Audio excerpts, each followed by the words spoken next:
샬롬 샬롬 샬롬 샬롬.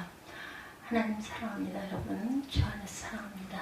오늘 여호수아 2장 말씀이죠. 1절에서 13절 말씀입니다. 여호수아가 여리고에 정탐꾼을 보낸 그러한 내용이죠. 여호수아 2장 내용은 1절에 보면 눈의 아들 여호수아가 시팀에서 두 사람을 정탐꾼으로 보내며 이르되 가서 그 땅과 여리고를 엿보라하며 그들이 가서 라합이라 하는 기생의 집에 들어가 거기서 유숙하더니 어떤 사람이 여리고 왕에게 말하 이르되 보소서 이 밤에 이스라엘 자손 중에 몇 사람이 이 땅을 정탐하러 이리로 들어왔나이다.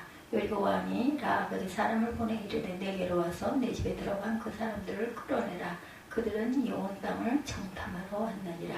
그 여인이 두 사람을 이미 숨긴지라 이르되 과연 그 사람들이 내게 왔었으나 그들이 어디에서 왔는지 나는 알지 못하였고 그 사람들이 어두워 성문을 닫을 때쯤 돼 나갔으니 어디로 갔는지 내가 알지 못하나 급히 따라가라. 그리하면 그들을 따라잡으리라. 이렇게 얘기하는 부분이 나옵니다. 그 사람이 어두워 성문을 닫을 때쯤 돼 나갔다. 그니 급하게 따라가 봐라. 그가 이미 그들을 이끌고 지붕에 올라가 그 지붕에 버려놓은 3대에 숨겼더라.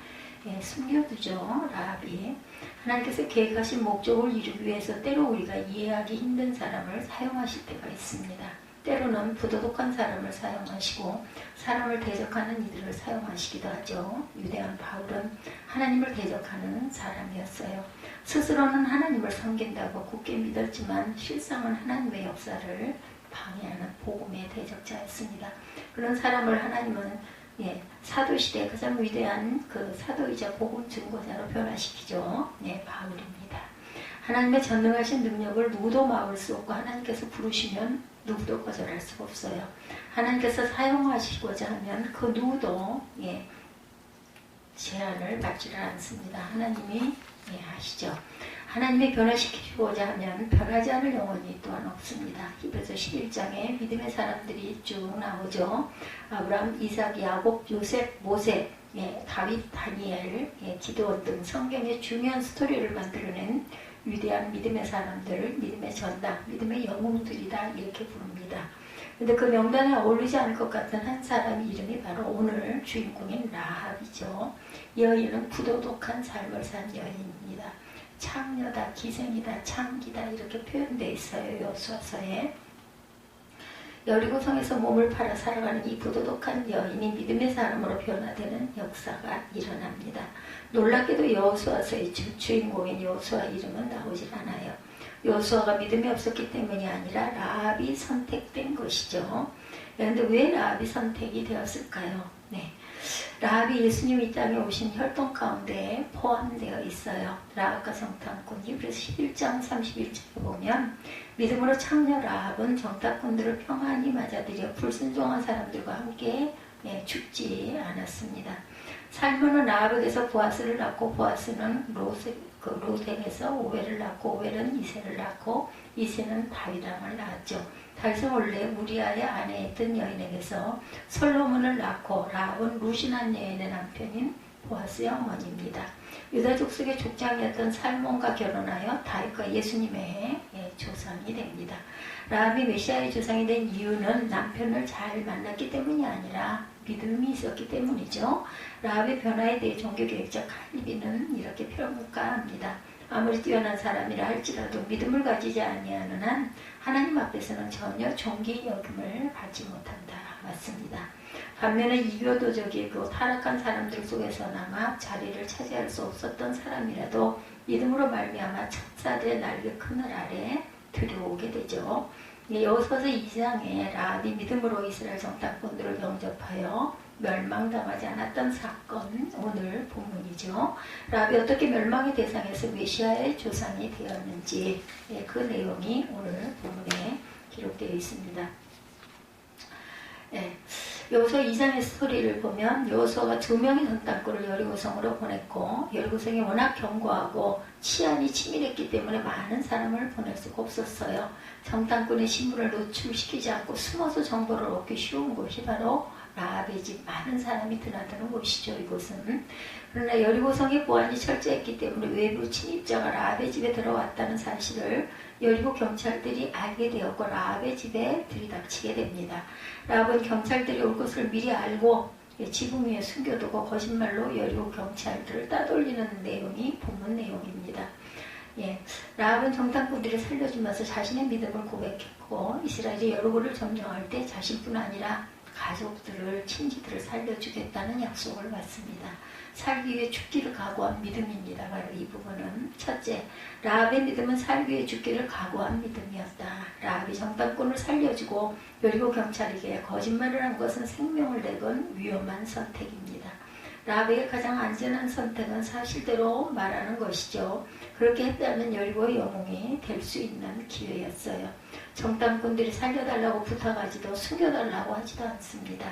이 모든 상황은 라합이 주도적으로 계획한 일이고, 근데 왜 이러한 위험한 선택을 했을까? 살기 위해서죠.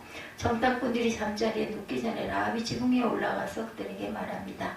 나는 야훼께서 이 땅을 당신에게 주신 것을 알고 있습니다. 당신들에 대한 두려움에 우리가 사로잡혀 있고 이 땅에 사는 모든 사람들이 당신들 때문에 간단히 서늘해졌습니다. 8, 9절이죠. 라합은 이스라엘이 여리고를 정복해 들어오면 결코 살아남지 못할 거라고 믿고 있었어요. 라합은 여리고가 정복당한다는 확신이 있었던 거죠. 그래서 정탐꾼들을 돕는 것이 내가 살 길이다. 내 가족이 살 길이다. 생명을 내건 위험한 선택을 해야 했지만 결국 죽게 될 것이라는 것을 알았기 때문에 위험한 선택을 한 것이죠. 라합의 선택은 죽음을 피하기 위한 선택이었습니다. 죽게 되는 상황에서 살 수 있는 길이 있다면 아무리 위험할지라도 그 길을 선택하는 것이 당연한 이치죠. 라합의 믿음에서 예수님을 믿는 믿음과 동일한 원리를 발견합니다. 예수님을 믿는 것은 생명과 죽음을 결정짓는 선택이다. 모든 인류는 하나님의 진노와 멸망 가운데 처해 있습니다. 다가오는 종말의 심판 앞에서 살 수 있는 길이 아무리 위험해 보여도 그 길을 선택하는 것이 당연한 이치죠. 예수께서 가르쳐 주신 복음이란 우리가 육체의 죽음을 결코 피할 수 없어도 영원한 죽음은 피할 수 있다는 거죠. 육체의 죽음이 있고 영원한 죽음이 있는데 육체의 죽음이 두려워 영원한 죽음을 피하지 않는다면 얼마나 어리석은 일일까. 육체의 죽음이라는 대가를 치를지라도 영원한 죽음을 피할 수 있다면 그 길을 선택하는 것이 바른 길이죠. 이것이 바로 복음입니다. 믿는 여러분들은 믿음은 살기 위해 믿는 것이죠. 우리가 믿음은 자신의 생명을 구하는 선택입니다. 라합이 자기 생명을 내놓고 이 길을 선택했던 것처럼 우리 또한 마찬가지입니다. 어거스틴은 우리는 죽지 않기 위하여 죽어야 한다 이런 그 역설을 이야기하죠. 앞에 죽음은 영원한 죽음이고 그리고 죽어야 산다라는 이야기는 십자가에 못 박는 죽음, 우리가 거듭남이죠. 살기 위해 자신의 옛사람을 십자가에 내어주었던 대가와 희생이 요구될지라도 영원한 생명을 선택하는 것이 믿음이죠. 그것이 살 길입니다. 라합은 살기 위하여 죽기를 각오하는 믿음을 보였어요. 은혜로 얻은 전인격적인 믿음입니다. 둘째, 라합의 믿음은 은혜로 얻은 믿음입니다. 라합이 정탐꾼들에게 전도를 받아서 믿음을 갖게 된 것이 아니죠. 정탐꾼들이 찾아오기 전에 이미 믿음이 있었습니다. 이 믿음이 어디에서 왔어요? 소문을 들었던 거죠. 라합은 누구보다 소문을 빨리 아는 그러한 그 자리에 있는 사람이었어요. 소문이 라합에게 믿음을 가져다 준 것입니다. 하나님의 행하신 일로 인하여 퍼져나간 소문이 가져다 준 믿음이죠. 이것이야말로 은혜입니다. 은혜. 귀가 열려 있다는 거죠. 옳은 판단을 한 것입니다. 여기서 발견하는 것은 잃어버린 영혼의 구원을 우리가 전하기도 전에 하나님께서 행하신 일로 인하여 구원이 이루어지고 있다는 것이죠. 한 영혼이 믿음을 가질 때 거기에는 반드시 하나님의 은혜가 앞서 임하여 준비시킵니다. 셋째, 라합의 믿음은 행동으로 나타나는 전인격적인 믿음이죠. 당신들이 이집트에서 나올 때 야훼께서 당신들을 위해 어떻게 홍해의 물을 말리셨는지, 당신들이 요단강 건너편 아모리 사람의 두 왕 시온과 욕을 어떻게 진멸시켰는지에 대해서 우리가 들었다. 우리는 그 소식을 듣자마자 마음이 다 녹아내렸고 당신들 때문에 모두 용기를 잃었습니다. 당신들 하나님 야훼는 위로는 하늘과 아래로는 땅의 하나님이시기 때문에 위로는 하늘의 하나님이시고 아래로는 땅의 하나님, 온 세계의 하나님이다. 본문 10절 11절이죠. 하나님께서 행하신 일을 소문으로 들었다는 것은 지식적인 영역입니다. 그 소문을 들었을 때 모든 사람의 마음이 녹아져 내렸다라고 얘기하죠. 예, 2장 10절 볼까요? 이는 너희가 애굽에서 나올 때 여호와께서 너희 앞에서 홍해물을 마르게 하신 일과 너희가 요단 저쪽에 있는 아모리 사람의 두 왕 시온과 오게게 행한 일 곧 그들을 전멸시킨 일을 우리가 들었습니다. 11절에 우리가 듣자 곧 마음이 녹았고 너희로 말미암아 사람이 정신을 잃었나니 너희 하나님 야훼는 위로는 하늘에서도 아래는 땅에서도 하나님이시라. 이게 믿음의 고백입니다. 그러므로 이제 청하노니 내가 너희를 선대하였은즉 너희도 내 아버지의 집을 선대하도록 야훼로 내게 맹세하고 내게 징표를 내라. 그리고 나의 부모와 나의 남녀 형제와 그들에게 속한 모든 사람을 살려주어서 우리 목숨을 죽음에서 건져달라. 이렇게 이야기를 하죠. 야고보서 2장에도 라합의 행함으로 믿음이 증명된 것을 설명하고 있습니다. 야고보서 2장 25, 6절이죠. 이와 같이 창녀 라합도 첩자들을 숨겨주고 다른 길로 가게 했을 때 행함으로 의롭다고 인정을 받았어요. 마치 영혼 없는 몸이 죽은 것 같이 행함이 없는 믿음도 죽은 믿음이다라고 얘기하죠. 예, 세상과 또한 맞선 믿음이기도 했습니다. 네 번째, 라합의 믿음은 세상과 맞선 믿음이었다. 하나님께서 행하신 일에 대한 소문은 라합만 들은 것이 아닙니다. 여리고성의 모든 사람들이 이 소문을 들었는데 라합만 믿음으로 반응합니다. 여리고성의 모든 사람들이 심판의 소문을 듣고 두려워했지만 믿음에 이르지는 못했어요. 다른 모든 사람들이 믿을 때 따라 믿는 것은 쉬운 일입니다. 그러나 다른 사람들이 믿지 않는 것은 홀로 믿는 것은 너무나 힘든 그런 일이다. 마틴 루터가 1517년 반박문을 내건 것은 누군가 자신의 생명을 아무도 모르게 죽일 수 있는 거대한 종교적 악의 세력과 맞선 것이죠. 매우 위험한 선택을 한 것입니다. 사선을 뛰어넘는 선택을 했어요. AD 4세기경 초대교회는 삼일체 논쟁으로 매우 혼란했습니다. 그 논쟁으로 혼란스러울 때 아타네우시우스가 예수님의 신성은 하나님과 동일한 본질이다 이렇게 주장하죠. 그는 황제로부터 이단으로 몰렸고 5번이나 유배를 당하는 엄청난 고난을 당해요. 우리가 믿는 정통교리를 말합니다. 이처럼 정통교리를 말한 사람이 세상으로부터 버림받는 시대도 있었어요. 그러나 아타나시우스가 위험한 선택을 포기하지 않았기 때문에 오늘 이 시대에 우리들에게 참된 믿음이 전수될 수가 있었다. 아타나시우스와 마틴 루터처럼 모든 사람들이 동의하지 않아도 자기가 깨달은 믿음이 세상과 맞설 수 있어야 한다. 라합은 바로 그 믿음을 가지고 있었던 거죠. 참된 믿음은 세상에 대항할 수 있는 믿음이자 세상과 정반대길을 걸어갈 수 있는 믿음입니다. 최소한의 지식으로 최고의 믿음을 가졌어요. 이 라합은 5번째로 최소한의 지식을 가졌지만 최고의 믿음을 보여줍니다. 당신들의 하나님 야훼는 위로는 하늘과 아래로는 땅의 하나님이시다. 온 천하의 하나님이시다라는 고백이죠. 11절 하반절입니다. 라반이 들었던 소문의 내용도 많지도 복잡하지도 않았어요. 하나님께서 출애굽시킬 때 홍해를 가르셨다는 것, 요단 동편에 있는 아모리 두 족속을 진멸했다는 것입니다. 그것을 통해 라합이 깨달은 것은 당신들의 하나님 야훼가 하늘과 땅의 진정한 신이시다라는 것이죠. 라합의 믿음이 위대한 것은 최소한의 지식으로 최고의 믿음을 보여주셨기 때문이다. 우리를 구원하신 것은 많은 지식과 진리의 분량이 아니죠. 살아있는 진리를 붙들고 있느냐는 것입니다. 단 하나의 진리를 진정 믿느냐는 것이죠. 아무리 많은 지식을 갖고 있다 해도 믿음으로 굳게 붙잡지 않으면 정보와 지식에 불과합니다. 그러나 진리의 지식이 많지 않더라도 그것을 굳게 붙잡으면 그 영혼을 살리고 삶을 변화시킵니다. 우리가 성경 지식이 없어서 변화가 일어나지 않는 것이 아니라 알고 있는 진리를 믿음으로 붙잡지 않기 때문에 변화되지 않는 것이죠. 동굴에서 갈 길을 몰라 헤매고 있을 때 빠져나올 수 있는 방법은 동굴 전체가 환해져야 하는 것이 아닙니다. 동굴 어디선가 비치는 희미한 불빛을 향하여 걸어 나오면 살 길이 열리는 것이죠.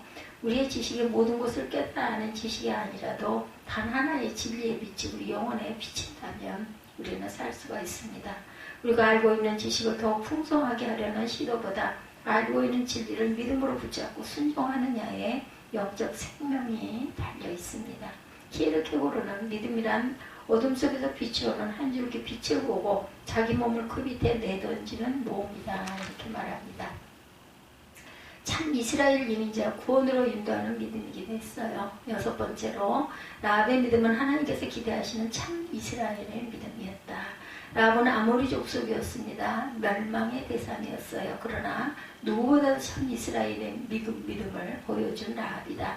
라합의 고백이 우리에게 어떤 것을 말합니까? 참 이스라엘은 아브라함 육신의 혈통에서 난 자만이 아니라는 것이죠. 사람의 뜻으로 나지 않고 오직 성령으로 거듭난 이가 참 이스라엘인입니다. 참된 믿음을 가진 하나님의 뜻으로 난 사람이 진정한 이스라엘입니다. 어떤 윤리학자들은 라합이 거짓말한 것을 가지고 끊임없이 물어들어집니다. 하나님이 거짓말을 좋아하신다는 뜻이 아니고 라합이 믿음의 사람이라는 것은 그녀의 부도덕한 삶과 거짓말까지 모두 좋은 것이라고 평가하는 것은 아니죠. 라합의 문화 수준에서 그 이상의 다른 대화를 찾기 어려웠을 것입니다. 믿음이란 윤리적으로 반듯한 삶을 살아야 들어가는 것이 아니라 우리에게 죄와 허물과 연약함이 있을지라도 하나님의 구원의 진리를 믿고 응답하는 것이다. 스스로 삶을 완벽하게 만드는 것이 믿음이 아니라는 것이죠. 그래서 성경은 라합의 죄와 실수를 부각시키기보다 라합에게 있는 칭찬받을 만한 믿음, 모든 사람들에게 모델이 될 만한 믿음을 부각시킨 것이죠. 세상은 선한 일을 강구하고 악한 일을 들춰내기를 원하지만 하나님은 정반대이십니다. 그 사람에게 많은 단점, 연약함, 허물이 있을지라도 그 안에 선한 믿음이 있다면 그 믿음을 보고 구원하시고 이끌어 가십니다. 우리의 믿음도 하나님이 원하시는 수준을 요구하는 것이 아니라 우리가 믿을 수 있는 최소한의 믿음을 가지고 나아갈 때 영접해 주십니다. 일곱 번째 라합의 믿음은 다른 사람을 구원으로 인도하는 믿음입니다. 라합은 자기만 살기를 원하지 않아요. 12~13절에 그러므로 이제 청하노니 내가 너희를 선대하였은즉 너희도 내 아버지의 집을 선대하도록 야훼로 내게 맹세하고 내게 증표를 내라. 그리고 나의 부모와 나의 남녀 형제와 그들에게 속한 모든 사람을 살려주어서 우리 목숨을 죽음에서 건져달라 이렇게 요청을 합니다. 여리고가 멸망당할 때 자신뿐만 아니라 가족, 친척, 자신이 알고 있는 사람들이 함께 구원받기를 원했다는 것이 라합의 믿음이 참되고 진실하다는 증거죠. 내가 믿는 믿음이 참되고 진실하다는 증거는 누군가에게 구원의 길로 가자고 말하는 것이죠. 라합의 행동이 자연스러운 것이라면 우리도 믿지 않는 영혼들에게 믿음을 소개해야 합니다.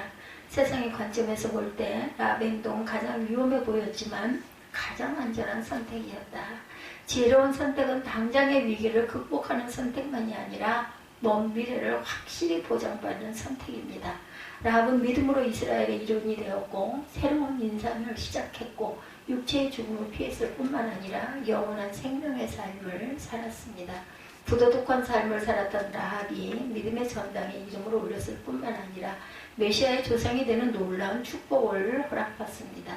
라합이 익숙했던 여리고를 배반하지 않았더라면 이러한 믿음의 삶을 살지 못했을 것이죠. 믿음은 때로 익숙한 세상을 배반하는 것입니다. 세상에 맞서죠. 과거의 허물과 죄는 하나님과의 새로운 믿음의 관계로 들어가는데 아무런 문제가 되지 않는다는 것을 깨달는 것입니다. 족보가 우리 믿음을 좌지우지하지 않습니다. 조상 가운데 불미스럽거나 부끄러운 것과 부끄러운 과거가 있다 할지라도 우리가 믿음으로 쫓아가는 데 있어서는 장애물이 될 수 없습니다. 도리어 하나님의 그것을 변화시키셔서 새로운 믿음의 역사로 이끌어 가신다라는 것, 그것이 바로 우리가 입은 하나님의 은혜인 줄로 믿습니다. 기도하시겠습니다.